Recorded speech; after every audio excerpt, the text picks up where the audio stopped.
గౌరవనీయులైన తెలంగాణ రాష్ట్ర ముఖ్యమంత్రి వర్యులు రేవంత్ రెడ్డి సార్ గారు జనరల్ డాన్సర్స్లో సారు గారు విఫలం అయ్యారు అనేది బాగా అర్థమైపోతుంది. ఎందుకంటే వీళ్ళు మేనిఫెస్టోలో పెట్టేవని ఎవ్రీ 2 ఇయర్స్కి ఒకసారి జనరల్ డాన్సర్లు చేస్తామని అన్నారు అని చెప్పి అన్నారు. అంత మటుకు బాగానే ఉంది సార్ మీరు చెప్పింది. ఇప్పుడు ఏంటంటే ఈ జనరల్ డాన్సర్స్ ఎందుకు పెట్టారు? మా లీడర్లు అనబడే తెలంగాణలో ఉన్న లీడర్లు ఎవరు కూడా పిఆర్సీ డిఎల్ గురించి ఎవ్వరు అడగల.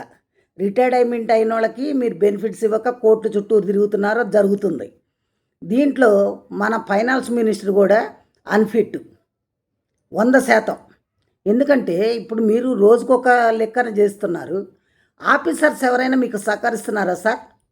చెప్పండి. ఏం సహకరించట్లే. దీన్ని బట్టి తెలుస్తుంది.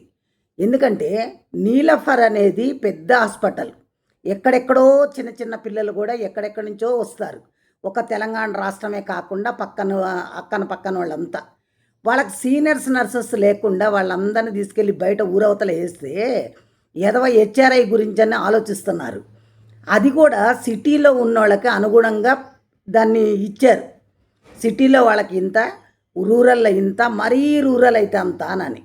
మరి మీరు వీళ్ళందరినీ తీసుకెళ్ళి అక్కడ వేసి రేపు ప్రెస్ క్యాండిడేట్స్ని సిటీలో పెడితే ఈ పిల్లల భవిష్యత్తు ఏంటి? ఆ పిల్లల్ని ఎవరు చూస్తారు చెప్పండి? అంటే తెలంగాణ ప్రజలు మీకు ఓట్లేసి గెలిపించి చచ్చిపోవటానికే. నిన్న భారీ ఎత్తున మహిళలకు అది చేస్తున్నా అన్నారు. బాగానే ఉంది. కానీ ఈ నర్సులు మహిళలు గారా?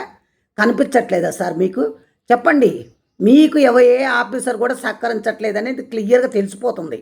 ఏనాడు కూడా 5 మంది 4 ఐఏఎస్లు ఒక ఐపీఎస్ కలిపి 5 మందిని కమిటీ పెట్టి చేసిన ఘనత ఈ కాంగ్రెస్ ప్రభుత్వానికే ఉంది. ఆరోగ్య శాఖ మంత్రి మటుకు రోజు పాపం ఆయన ఎంత మొత్తుకున్నా ఇలా ఆయన ముందు ఊగొడుతున్నారు, తర్వాత చేస్తున్నారు. ఎంత మటుకు చేస్తారు చెప్పండి? ఇది అన్యాయం కాదా? ఇది మొన్న 13 నెలలు కూడా కాలేదు ట్రాన్స్ఫర్ చేసి మళ్ళీ వాళ్ళని అందరిని తీసుకెళ్ళి రూరల్ వేశారు. ముసలా ముత్తకోళ్ళు ఆ పాటికి అసలు ఆల్రెడీ ఎప్పుడో రిటైర్డ్ అయిపోవాల్సిన మాట. కానీ కేసీఆర్ పుణ్యమాటకి 3 ఏళ్ళు పెరిగినారు అనవసరంగా. 58 ఏళ్ళు కరెక్ట్గా దించేస్తే అయిపోతుండే. 61 సంవత్సరానికి మీ దగ్గర కూడా డబ్బు లేక మీరు కూడా ఇదే తంతు పట్టారు. అన్ఎంప్లాయ్ చాలామంది బాధపడుతుంటే కూడా మరి ఇప్పుడు మీరు కొత్త పిల్లలందరినీ తీసుకొచ్చి ఇందులో పెట్టారు. 317 వాళ్ళ గురించి ఏమి తేల్చలా. 190 జీవో అన్నారు, కథం. ఎవరు చెప్పారు? మనం ఈ రోజుకి కూడా ఆంధ్ర వాళ్ళని తిడుతున్నాం, కానీ ఆంధ్ర వాళ్ళ జీవోలతో ఇంప్లిమెంటేషన్ జరుగుతుంది. అదొకటి గుర్తుపెట్టుకున్నారా సార్? చెప్పండి. మీరు హెల్త్ కార్డ్స్ అన్నారు, హెల్త్ కార్డు ఇవ్వకముందేనే మా జీతంలో కట్ చేశారు. ఫైనాన్స్ మినిస్టర్ గారికి చెప్తున్నాం సార్, మా జీతంలో కట్ చేసే హక్కు ఎవ్వరికి లేదు. మా జీతం ముట్టుకోవాల్సిన అవసరం లేదు. మేమేమైనా ఇచ్చినామా? మీకేమన్నా మేము కండిషన్స్ పెట్టి చెప్పామా? దాంట్లో ఏమైనా రూల్స్ అండ్ రెగ్యులేషన్స్ ఫాలో అయ్యారా? ఎవడో లీడర్ అండి, నిన్న లీడర్ అని చెప్పుకొని 1000 కోట్లు వసూలు చేసుకుంటున్నాడు యూనియన్ ప్రయారిటీ పేపర్స్ ఇచ్చి. నేను ఆధారాలు ఇప్పిస్తాను రండి. మీకు ధైర్యం లేకపోతే మీరు ఏది కూడా లేకుండా చేసి పెడుతున్నారు సార్. ఏంటి సీఎం గారు ఇది? ఇదే ఇందుక మేము తెచ్చుకుంది. ఆనాడు ఆయన 317 అని చెప్పని ఒక్క డైరెక్టర్ గడాల శ్రీనివాస్ మాజీ డైరెక్టర్ గారి గురించి ఆయన చెప్పి ఆయన చేసుకొని పోయాడు. ఆయన చేతులు దుప్పుకున్నాడు, 1000 కోట్లు సంపాదించాడు. నేను జనసేన పార్టీలో జాయిన్ అయ్యాడు. అంటే ఇదే మీరు చేసే పని? చెప్పండి. ఆనాడన్నా కొంచెం స్వామిగౌడ్ లాంటి వాళ్ళు గట్టిగా అరుస్తుండే. ఈనాడు లీడర్లు మొత్తం మీకు బానిసలైపోయారు. ఏంటి అసలు ఇది? ఏ హాస్పిటల్ అయినా సీనియర్స్ ఉన్నారా? సీనియర్స్ లేకుండా రేపు ఫ్రెష్ క్యాండిడేట్స్ వస్తే ప్రజలు చచ్చిపోతే బాధ్యులు ఎవరండి? ఎవరు? డైరెక్టర్ తప్పు చేసినప్పుడు డైరెక్టర్ని మీరు ఈ పాటికే సస్పెండ్ చేయాల్సిన మాట, తీసేయాల్సిన మాట. ఎందుకు ఉంచుకున్నారు ఇంకా చెప్పండి? సీఎం గారు మీ పక్కన మీకు గైడ్లైన్స్ ఇచ్చేవాళ్ళు సరిగ్గా లేరు. మీరు స్టార్టింగ్లో ఏం చెప్పారు? నేను ఒక పెద్దగా ఉంటాను, నా పక్కన వాళ్ళందరూ చేస్తారని మీరు అనుకుంటున్నారు. కానీ ఎవ్వరు కూడా మీరు చేసే పనులకి మీకు ఐఏఎస్ ఆఫీసర్స్ ఎవ్వరు కూడా మీకు సహకరించరు కూడా. ఎందుకంటే వాళ్ళందరూ కూడా పాతుకుపోయి ఉన్నారు. వాళ్ళని ఎవరినైనా డిస్టర్బెన్స్ చేయించగలుగుతున్నారా? వాళ్ళనే పెట్టుకుంటున్నారు మీరు. 1 2 3 మంది. ఇప్పుడు మీరు వచ్చి లాభం ఏంది మాకు చెప్పండి? మీరు చెయ్యాలనుకుంటున్నారు, యంగరు చేస్తారు, కానీ దానికి సపోర్ట్ ఇచ్చేవాళ్ళు కూడా కావాలి కదా. మంత్రులే ఇవ్వట్లేదు అక్కడ. రోజు ఆరోగ్య శాఖ మంత్రి దీని మీద రోజు క్షుణ్ణంగా చెప్తున్నాడు. ఆడ కమిటీ వేస్తే కమిటీలో ఒక్కళ్ళని సమాధానం చెప్పేవాళ్ళు ఉన్నారండి? చెప్పండి. క్యాన్సర్ పేషెంట్ని, ఎనుపూసకు ఆపరేషన్ చేసిన పేషెంట్ని రిక్వెస్ట్ తండ్రికి బాగలేదని చెప్పని డాక్టర్స్ పెట్టుకుంటే వాళ్ళకి, తర్వాత అక్కడి నుంచి వచ్చి మొన్న 13 ఏళ్ల క్రితం క్యాన్సర్ అయిన ముతకోళ్ళని మొత్తాన్ని తీసుకెళ్ళి ఊరవతలేసారు. వాళ్ళు ఎలా చేస్తారు చెప్పండి? మరి లక్షలు ఇచ్చి వేస్ట్ చేసుకుంటున్నారు. సిటీలో ఉంటేనే అంతా ఇంత పని చేస్తారు. ఊరవతలకు పోతే ఏంది, వారానికి ఒకసారి పోతే హాయి. చెప్పండి, మనకేమైనా ఫాలోయింగ్ ఉందా? ఒకళ్ళిద్దరు మటుకు సిటీలోనే ఉంటారు.